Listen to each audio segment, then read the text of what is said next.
7th of December 2024, the people of Ghana decided to change their government. It was an interesting build up to the 7th. I mean, people were crying, people were tired of the then government. And so they overwhelmingly gave the nod to the NDC government, which gave His Excellency President John Dramani Mahama the second chance to rule or lead this country, Ghana. Today with me is my favorite, Blue Green Ivy, and we just want to look at um, the journey so far after 7th December, our impressions, and what we are expecting to happen in the next years ahead.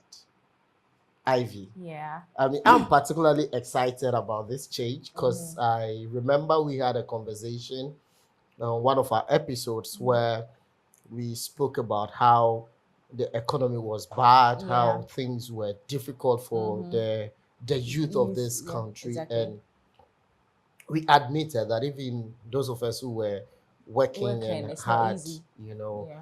monthly income, it was not easy, and that if you were a young person and you wanted to even do anything, it seemed impossible.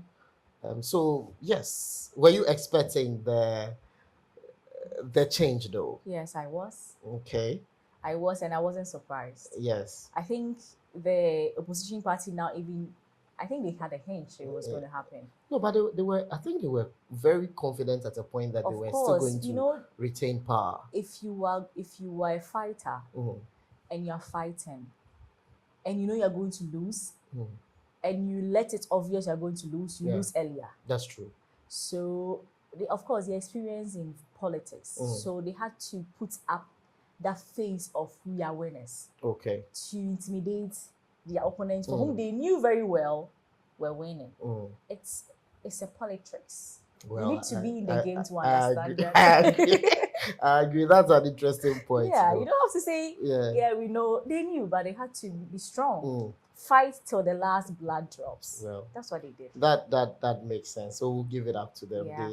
They fought a good fight, So tell me, I mean, after the election, after the polls had started closing, we saw the candidates for the NPP, the former vice president of the republic, conceding early. Yeah. What did you make of that move? I think it was a good move. It was a good move, and was a very beautiful indicator of how democratic we are as a country. And so I think it was a very nice move, because there was no point waiting and creating that tension. If he knew that was the last line. At this point, there is no point in holding on that face that I'm a winner. It's clear. Let's just accept it and let's move on. Let's Ghana first. I think at that point he puts Ghana first. That's true. It was I mean, I'm very certain. I don't know for a fact, but I can say there will be a lot of people in his circle that were not probably happy with that decision.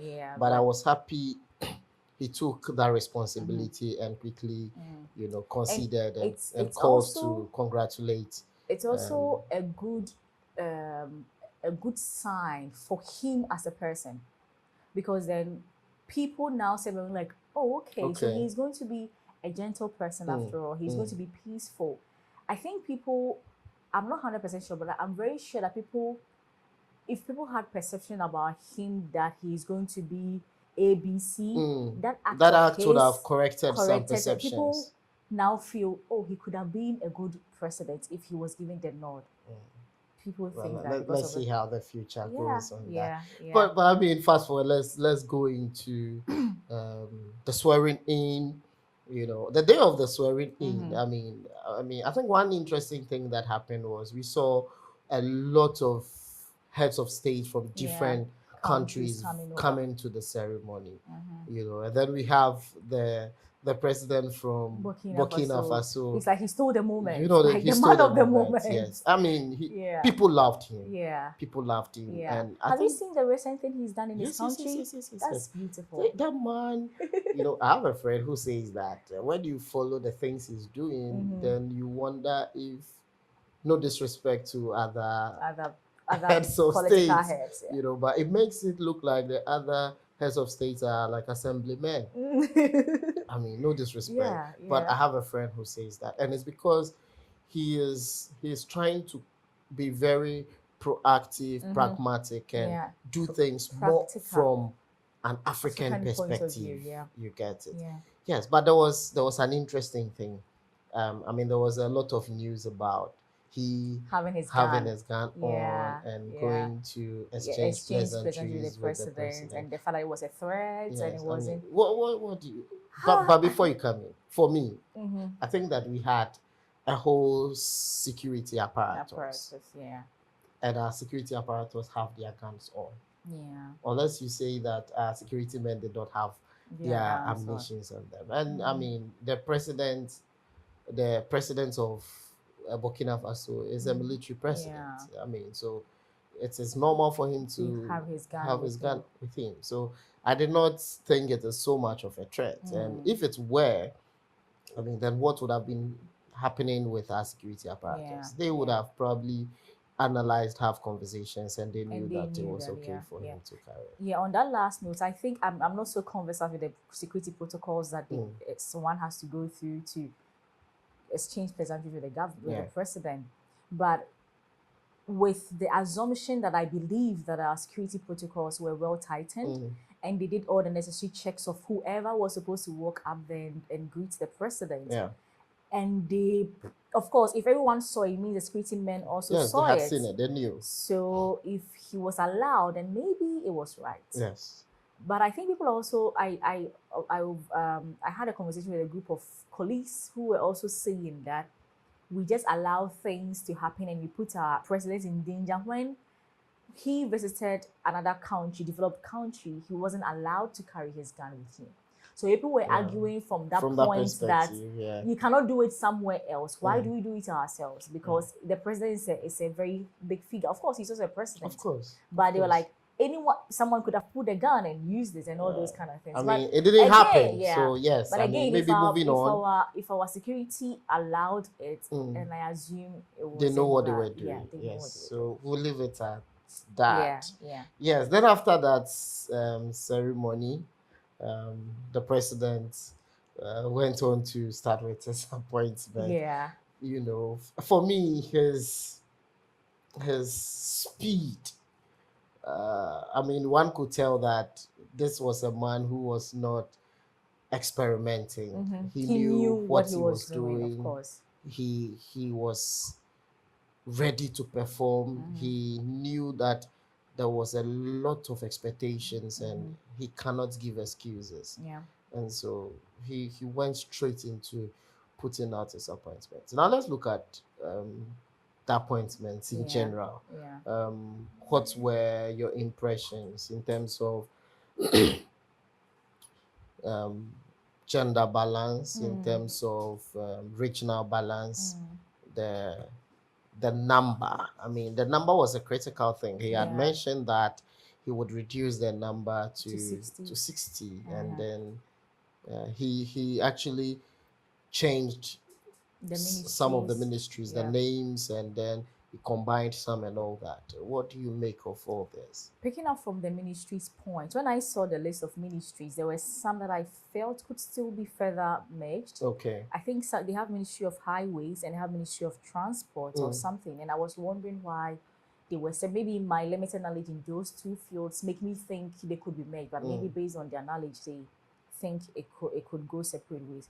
But like you said, he comes across as someone who was prepared. Of course, from his previous experience, he should be prepared. It would have been a disaster if he came seeming like he is new and naive of what is going on.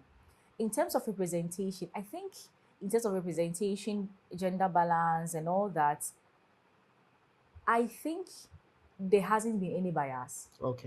I think he has chosen people he thinks can do the job, Mm-hmm. regardless of your ethnicity or your gender. Because normally when we fight for gender equality or equity in these kind of things, I wonder if we even have enough people to People even with the hold that capacity. baton. Yeah. You don't just put a woman there because you need women. You Mm-hmm. know, what if the women there are not capable? It's not that people are not capable, but in that space, do we have the women who can hold that mantle? So I think looking from that angle, he has chosen people he thinks can do the work, regardless of where you're coming from or your gender. I also love the fact that he has involved a lot of young people. Yeah, yeah. I am so impressed by that. I am so happy about that.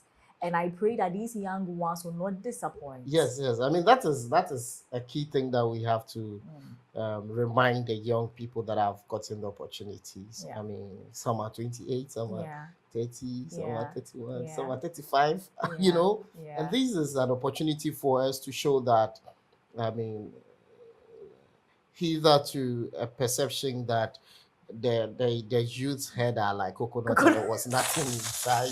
We have an opportunity to prove Well, coconut wrong. has something in it. Right. Anyway. It does, you Yeah, get. it has the fruit and It the had water. fruit and water, you know. Yeah. So it was, I mean, I think it was on a lighter note, Yeah, but yeah, sure. but we have an opportunity to show the world that we can actually be great leaders. Yeah. So I mean, at this point, we just encourage and um, wish all these young people well. Yeah, the They should best. not be greedy. They should have the sense of agency. They Mhm. should not disappoint the president. Yeah. And then I agree with you when you look at his regional representations. No biases. It's no more of a family A and family, friends, you know, yeah, cartel kind of feel, thing. I mean, yeah. people have been given opportunity from diverse places, and then we see how it goes. Then let's look at the vetting processes. The vetting process. I think it was one of the interesting moments in Yeah, this country. yeah, I mean, yeah.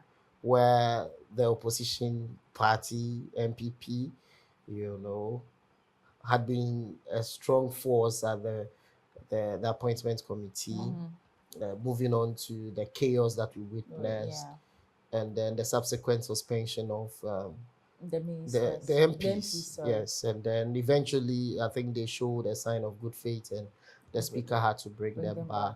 What do you make of this? What were some of the interesting highlights for you in the vetting processes? I never really watched everything, but I think one of the procedures that caught my attention and made me watch over and over in love was when Honorable Haruna Idrisu was being interviewed. Okay. And the fact that Honorable Afenyo Markins, I think he's the second Katie Hammond in the parliament. Now, when Katie Hammond lost, I was like, who is going to make us laugh? Yeah. I didn't know Honorable Afenyo Markins was just going to take his place and even do it better. So thanks, Honorable. We love seeing you make us laugh in parliament. But I mean, when he asked Honorable Haruna Idrisu, he started asking questions in Chi. Yes. And then he was like, Otehin. And the response with the northern accent, you know. And then it was like, Ufishu, I'll catch you. Or I loved and loved and loved. I think, and not only that, he also interviewed someone and asked the person, what's your favorite musician? The person said that Lumba. And he said, which of his songs you like? And then the person said, yeah, no, it's required. He was like, okay, then sing it. And the person said, Honorable, I don't really know. He said, don't worry, I'll give you the beat. I was like, did you have to do all these? But I think it was his style to calm the nerves of appointees when they came. On the flip side too, I think there were people that he wasn't ready to calm their nerves. He was ready to kind of step on their balls and make them angry, and then so those are my highlights. Yeah. So I think the vetting process is, I mean, required by law, but there were instances that I felt it was more of a payback moment for some of the members of the appointed committee, and I don't think that a country like this should be towing that line. I mean, the world was watching, and I mean, I mean, young people like us, we are learning from it, but and I don't think it's a good precedent. Yeah. I mean, there were instances that I think that a lot of things that were stretched, overly Overly stretched, stretched. was not necessary. It's a vetting process. Bring out the quality in the people so that we are able to tell if they can actually Actually do their work. perform or not. You know, at the end of the day, you have to say you are impressed with the performance or not. Or not, yeah. But to unnecessarily, you know, drag the process all in the name to show, no, I think it was a no for me. yeah, For me, I think one other side too we have to look at is the beauty in, again, Honorable Afenyo Markins accepting his fault and especially apologizing to Honorable Ablakwa. Abloka and his wife. I think it was it showed maturity and it showed a sense of responsibility. Yes. In I as agree. much as he might have done other things, to accept that whatever he said wasn't good and offended the wife, and so publicly accepted responsibility for his actions and his words and apologized, I think was also something that is worth commending. Yes, And yes, that I it would be agree. good if people are able to learn that act and accept responsibility for their actions and give apologies where they are due. That's true. I think That's it's true. I good. think for me, I enjoyed the vetting vetting process. process. I watched most of the The episodes. processes, I okay. watched it. I see. I mean, my favorites were Sam George, Of course. Jata, you know, and I mean, these are people I respect and I liked them. Honorable Okujeto, one of the finest young politicians you can talk about. Harina Idrisu, I mean, so they were interesting moments, and I like the energy Afenyo also brought. I mean, sometimes it was a thorn in the flesh and all that, but I mean, he made the process an interesting one, right?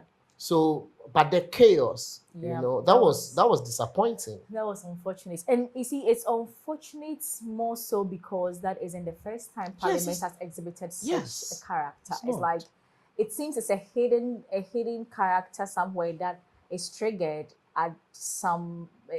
by certain buttons, and I don't know where it comes from. But I think in all, it's not, whether Parliament or out of Parliament, it's not nice. It doesn't represent us well as a country. There should be a way of handling issues like this other than being violent and vandalizing state properties and not care about it. Yeah, no, like that was a low moment. Yeah, it was just below the belt. It felt like they were on camera, but they didn't care. It was like some kids fighting. just playing, like you can't even control them. Yeah, that was sad. But I mean, I'm just hoping that it will not just be a thing for the cameras. They will be more responsible, and we can also learn from them. Let's now look at so far.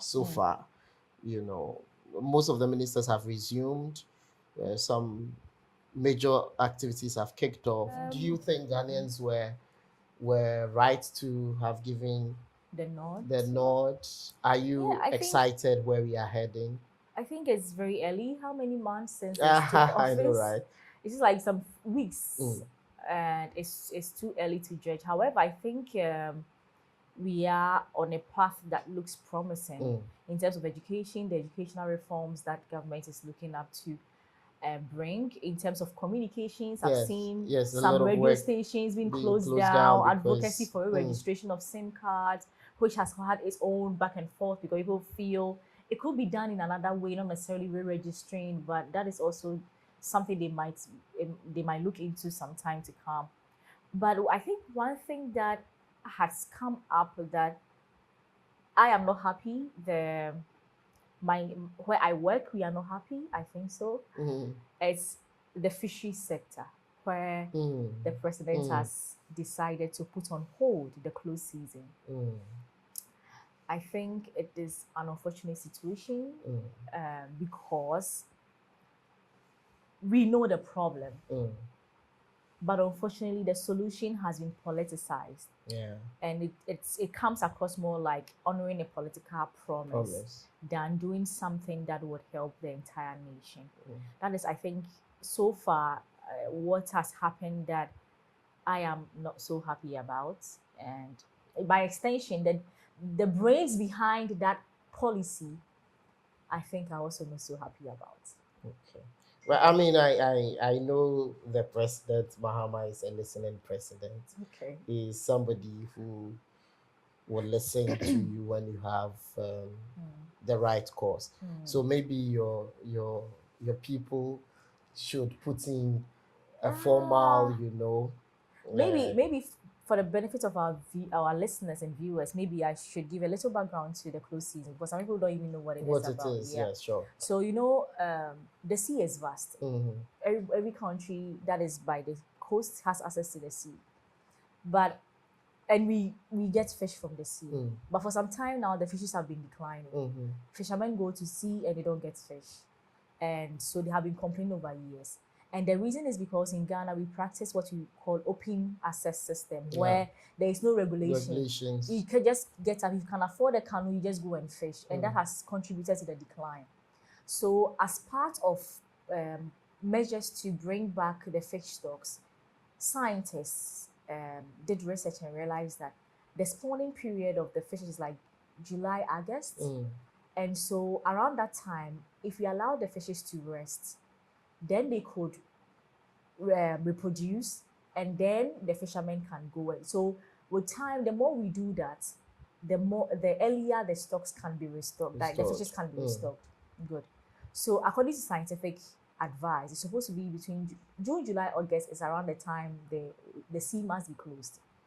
But again, because our systems are not so good enough to make sure that fishermen have alternative sources of livelihood during this time, fishermen also complain about the fact that they go hungry during this time. So now is fishermen should fishermen go hungry, or should all of us go hungry? Go hungry. But the fishermen politicize this concept and make it like they threaten politicians with that we will not vote for you. Yeah. So then, unfortunately, you want your vote, so you kowtow to these demands. But at the end of in the long run, now that the sea has been opened, mind you, it's not only the artisanal fishermen. And when I say artisanal, the small scale people. The trawlers already have closed seasons. They have months they don't go to sea. But because they are big men and they have other sources, or they have better plans of managing their income, when they are not going, they still are able to survive, feed. Yeah. But the artisanals cannot do that, and that is why we are here. So let's find a lasting solution to this, because we all rely on the fisheries. Yeah, I agree. Like you said, we'll keep engaging. I mean, like I said, the president, Mahama, is a listening president. So hopefully, I'm sure that the ministry will engage with the right people and then work on a more lasting solution so that this problem will be a thing of the past. This conversation can continue and continue, but I want us to end here. Because like you said, it's early days yet. So, I mean, there's a lot we are expecting with the 24-hour economy. I mean, we'll have an opportunity. We'll talk about some of these things maybe in another episode, where we'll be able to look at specific sectors and what has been happening. But for me, I am happy and it's promising, like you said. I'm excited about some of the appointments. One you know, my teacher from GSS is currently the regional minister for Eastern Region. Oh, it's Wabine also. So Honorable Rita. Oh, okay. Yes. Shout outs to you, Honorable. Yes, she taught me in GSS. Okay. And then our own former SRC president, UCC. Yeah, I think when I came to school, when I came to 1100, he was the SRC president. I think so. Yeah. I think so. Dr. Sharif. Yeah. So congratulations to them and all other persons who have been giving them nod. We pray that you serve well for Ghana and then make us proud. Exactly. So, guys, it's been an interesting conversation. If we say we'll go on and on and on, but like we're saying, it's early days yet. we want to just wish all the new appointees well and the president well. And then we hope that they would always put Ghana first and make sure that things go be easy for the Ghanaian populace. Until I see you again next time, think no evil, plan no evil, plot no